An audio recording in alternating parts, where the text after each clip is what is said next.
I have spoken about Japanese cyberpunk films a lot. Honestly, that video is still probably the only reason most of you are even aware of this channel. I never believed that video would have done so well, but here we are. In that and throughout most of my analysis of the genre, I have always believed that Japanese cyberpunk, as in the underground work, essentially came to an end with Ishii's Electric Dragon, a film that feels like a love letter to the genre Ishii helped establish in the first place. Most of the key directors had moved away from the aesthetic by this point, and Ishii seems to give it the send-off it deserves. New emerging underground directors seem to focus on splatterpunk styles and ideas now, and cyberpunk just seemed to fade away. Well, I thought so, until I saw this.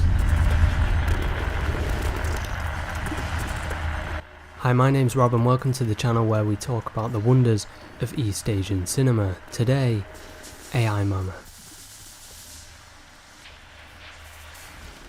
You're probably wondering what this film is.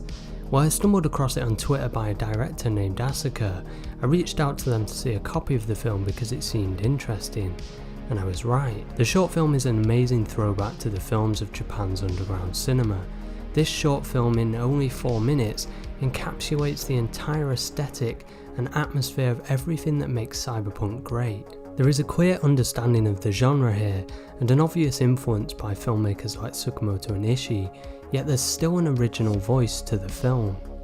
What is painfully clear upon watching it though, is that the underground cyberpunk films really did disappear too soon.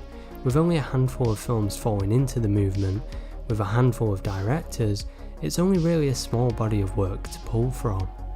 And since it's such a distinct and extreme style, it never really impacted the industry the way other movements have. That's not to say it didn't have an influence on filmmakers, it clearly did, but it was never really replicated in an obvious way because it's a commitment to replicate such an overt and manic aesthetic. However, AI Mama commits to this and does it well, and it just reminds you that this genre still had a lot more to say, and sadly, it died away too soon. To get the style of this right can be no easy accomplishment. While films like Rubber's Lover and Tetsuo look like manic, unrefined explosions of film technique, there is often a lot of camera trickery, choreography, and editing awareness to make it work.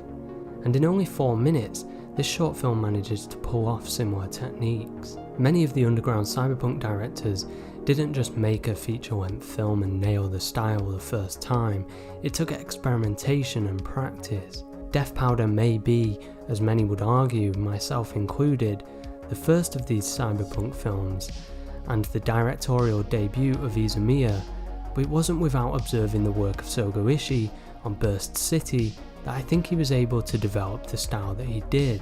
Ishii himself did an array of Super 8 shorts before even attempting to create the early style of what would become the cyberpunk style. Tsukamoto literally did a test film before shooting Tetsuo. The film was named Phantom of Regular Size, and it was a way to try out the practical effects that would be utilised in Tetsuo. He had also directed The Adventures of Denju Kozo, an almost feature-length film that established many of the visual markings that would become Tetsuo's trademark. Fuki, whilst being a crew member on Tetsuo, was also doing film experiments of his own with stuff like Caterpillar, which is obviously a clear work of experimentation that seems to lead into the camera work he would do in films like Pinocchio and Rubber's Lover. My point here and what I'm trying to get at is that AI Mama feels exactly of the same ilk as these experiments. It's not a feature film, obviously, but it seems to evoke the same mentality of a director seeing what they can do. It's a love letter to the genre, a piece that recreates the distinct, intricate style of cyberpunk, a film that shows an artistic experiment to see if they too can create the aesthetic they so admire. For that reason, it's a really, really amazing film.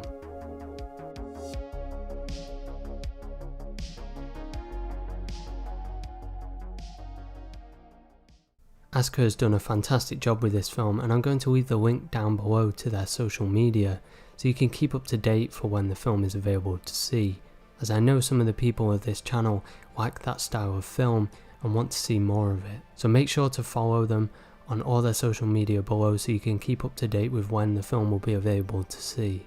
Anyway guys, I hope you enjoyed this video, and I do hope you do try and keep up with when you can see this film, because I think some of you are really going to enjoy this. Thanks for watching guys, and I'll see you guys next time.